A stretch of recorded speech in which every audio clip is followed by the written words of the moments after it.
ঐতিহ্যবাহী রামনগর নদীবন্দর নৌকা বাইচ মেলা আজকে আমাদের প্রথম দিন ছিল।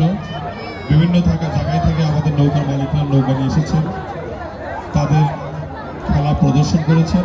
আজকের খেলাটি আমাদের কোনো কাউন্টিং হবে না, তবে মাগরিবের নামাজ শেষ হওয়ার আমাদের কমিটির লোকজন মালিক পক্ষ থেকে বসবে এবং আগামীকাল থেকে খেলা চলবে, সেটার একটা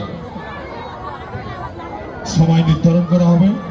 তা আমি অবশ্যই নৌকার মালিকদের বলবো, আপনারা যেখানে থাকুন অতি দ্রুত আপনাদের কাজগুলো শেষ করে আমাদের মেলা মঞ্চে আসুন। এখানে আপনাদের নিয়ে বসা হবে, বিকাল খেলাগুলো কিভাবে হবে সেইভাবে আমরা আজকে পরামর্শ করবো। আর রাত্রিবেলাতে আজকে কিন্তু আপনাদের কারণে এবং মেলা